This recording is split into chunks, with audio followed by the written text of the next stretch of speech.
Assalamualaikum warahmatullahi wabarakatuh. Selamat berjumpa kembali dengan kami. Pada kesempatan kali ini kita akan mempelajari penentuan entalpi reaksi secara kalorimetri. Sebenarnya ada 4 metode penentuan entalpi reaksi, namun untuk kesempatan kali ini kita pelajari metode yang pertama dulu, yaitu secara kalorimetri. Penentuan entalpi secara kalorimetri ini dilakukan dengan percobaan menggunakan alat yang kita sebut sebagai kalorimeter.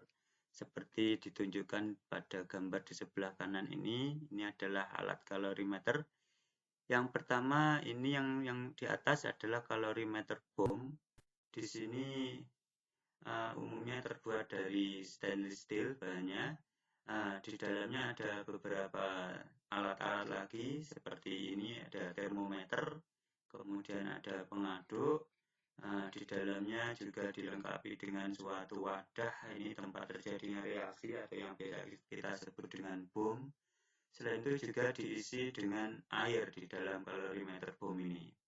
Sehingga misalkan ini nanti reaksinya melepaskan sejumlah panas atau menghasilkan sejumlah panas, maka praktis panas yang dihasilkan itu akan diserap oleh air yang ada di dalam bom ini dan juga yang diserap oleh wadah. Karena wadahnya tadi terbuat dari stainless steel, maka dia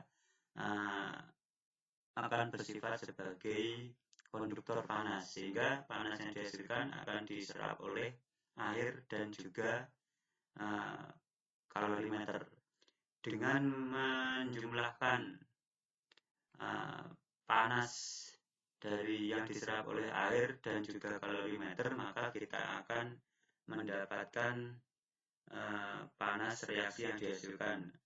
Nah, ini kita untuk panas reaksinya kita lambangkan dengan Q reaksi untuk kalorimeter bom. Ini bisa juga kita anggap sebagai delta H reaksi.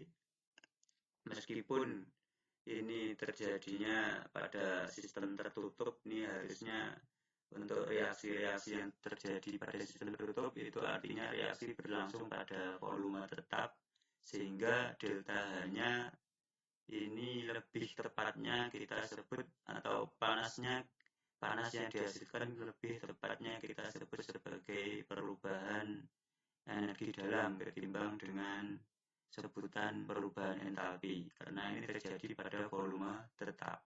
Cuma karena harga delta E yaitu perubahan energi dalam itu selisihnya sangat sedikit dengan entalpi atau delta H, maka bisa kita sebut ini sebagai entalpi. Nah, Q reaksinya sendiri untuk kalorimeter bom ini bisa dihitung dengan rumusan min Q air ditambah dengan Q bom. Q airnya sendiri rumusannya seperti di atas ini, ada M kali C kali delta T. Nah, sedangkan Q bom itu sama dengan C besar dikali dengan delta T.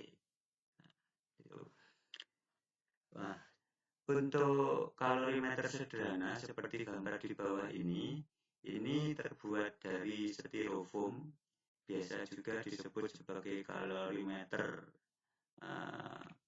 coffee cup atau kalorimeter cup coffee gitu ya. Ini terbuat dari styrofoam. Di sini nanti ketika terjadi reaksi, ini dikasih tutup di atasnya, tutup yang agak longgar, sehingga masih bisa dikatakan di sini reaksi terjadi pada tekanan tetap. Nah, di sini di dalamnya tetap dikasih air ataupun larutan yang ada di sini. Nah, ketika zat yang bereaksi ini misalkan melepaskan panas, maka dia panasnya akan diserap hanya oleh air. Nah, sedangkan styrofoam ini karena dia bersifat isolator, maka dianggap tidak ikut menyerap panas, sehingga rumusan dari kalau reaksinya atau entalpi reaksinya ini bisa langsung kita anggap Q reaksinya akan sama dengan min Q air atau Q larutan, karena di sana yang menyerap hanya larutan atau air. Nah, Q Ki larutan atau Ki air ini rumusannya adalah M kali C kali delta T, di mana Ki adalah jumlah kalori, M-nya ini adalah massa air atau larutan yang ada di dalam kalorimeter, C kecilnya adalah kalor jenis air, C besar adalah kapasitas kalor, delta T ini adalah perubahan suhu larutan. Ini delta T dirumuskan sebagai T akhir dikurangi dengan T awal.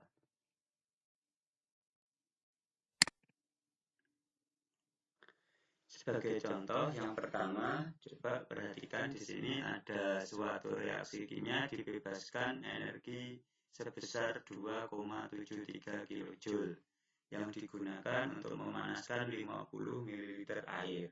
Jika suhu mula-mula 29 derajat Celcius dan berubah menjadi 29 plus T derajat Celcius, maka harga T adalah ini, kalau jenisnya sudah diketahui, sebesar 4,2 Joule gram derajat Celcius. Coba kita pelajari satu persatu untuk data yang diketahui. Di sini ada Ki reaksi atau delta H-nya sebesar 2,73 kJ. Nah, delta H ini ada yang berharga negatif, ada yang berharga positif. Mengapa di sini kita tulis sebagai negatif? Ini ada beberapa istilah yang menunjukkan bahwa suatu reaksi itu berlangsung secara eksoterm atau endoterm, gitu ya. Nah, jadi tidak selalu disebutkan bahwa reaksinya eksoterm ataupun endoterm, tapi bisa dengan kata-kata secara implisit di dalam soal. Misalnya seperti ini. Ketika reaksi eksoterm, ini ada kata-kata dibebaskan, dilepaskan, dihasilkan, atau kata-kata yang serupa dengan ini. Kemudian untuk reaksi endoterm umumnya ada kata-kata dibutuhkan, diperlukan, ataupun diserap. Kita tahu untuk reaksi eksoterm itu delta-nya berharga negatif, sedangkan endoterm delta-nya berharga positif. Sedangkan di soal ini ada kata-kata kuncinya yaitu dibebaskan energi, sehingga ini masuk kategori reaksi eksoterm. Makanya Ki reaksi atau delta reaksinya ini kita tulis sebagai negatif, gitu ya. 2,73 kJ ini sama dengan 2730 Joule. M-nya ini adalah massa air, yaitu 50 ml di sini ya. 50 ml air ini setara sama dengan 50 gram. Karena apa? Massa jenis air itu sama dengan 1 gram per mililiter. Artinya tiap mililiter air itu massanya 1 gram. C-nya kalau jenisnya ini sebesar 4,2 Joule, T1-nya sebesar 29 derajat Celcius, T2-nya sebesar 29 plus T derajat Celcius. Yang ditanyakan adalah T kecilnya.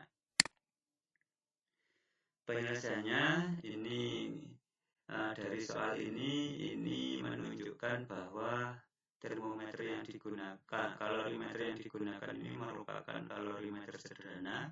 Jadi bisa kita pastikan rumusannya yaitu Ki reaksi ini sama dengan min Ki larutan, yaitu min M kali C kali delta T. Jangan lupa di sini ada minnya, sehingga ketika kita operasikan akan diperoleh T-nya sebesar 13.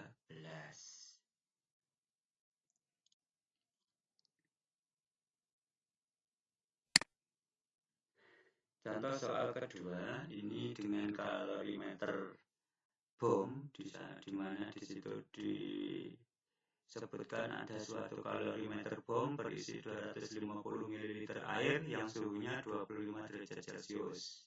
Jadi air suhunya mula-mula 250 derajat Celcius, kemudian dibakar 200 mg gas metana. Kalorimeter bomnya di sini digunakan untuk membakar 200 mg gas metana. Suhu yang tertinggi dicapai dalam kalorimeter adalah 35 derajat Celcius. Jika kapasitas kalorimeter 75 Joule per derajat Celcius dan kalori jenisnya sebesar ini, maka entalpi pembakaran dari gas metana ini nanti kita tentukan.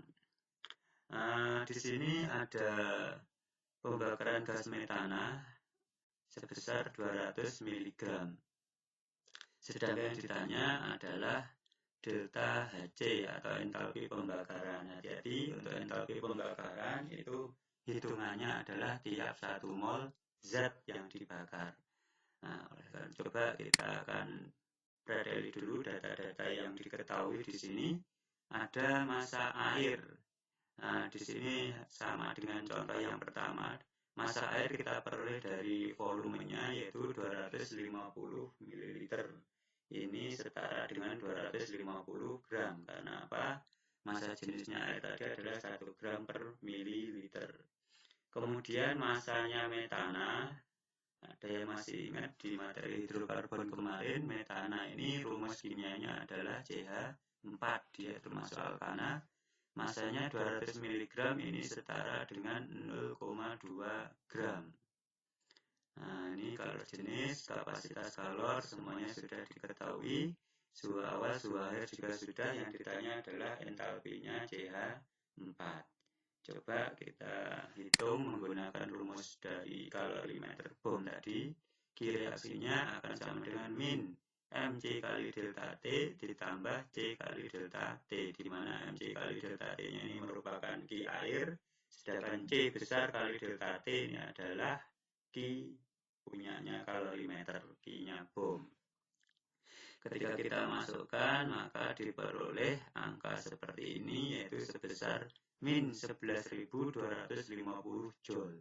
Tapi hati-hati, ini belum selesai karena ini tadi Q reaksi untuk pembakaran 200 mg gas metana. Sedangkan yang ditanyakan adalah entalpi pembakaran dari metana, di mana entalpi pembakaran sendiri itu dihitung per 1 mol zat. Maka kita harus hitung dulu 200 mg metana ini tadi setara berapa mol. Dengan rumus ini, molnya CH4 sama dengan massa dibagi massa molarnya CH4. Ini massanya CH4 dibagi massa molarnya CH4. Di mana massa molar ini angkanya atau besarannya sama dengan ketika kita menghitung MR ya. Nah, jadi angkanya sama dengan MR, cuma dia punya satuan yaitu gram per mol. Sehingga ketika kita hitung untuk molnya CH4, massanya tadi sudah tahu. Setelah kita jadikan gram sebesar 0,2, sedangkan massa molarnya CH4 adalah 16. Sehingga diperoleh molnya sebesar 0,0125 mol. Entalpi pembakarannya bisa kita peroleh seperti ini. Maka hasil akhirnya adalah 900.000 Joule atau 900 kilojoule per mol untuk entalpi pembakarannya. Nah, demikian pembahasan terkait penentuan entalpi secara kalorimetri. Semoga bermanfaat dan selamat belajar. Wassalamualaikum warahmatullahi wabarakatuh.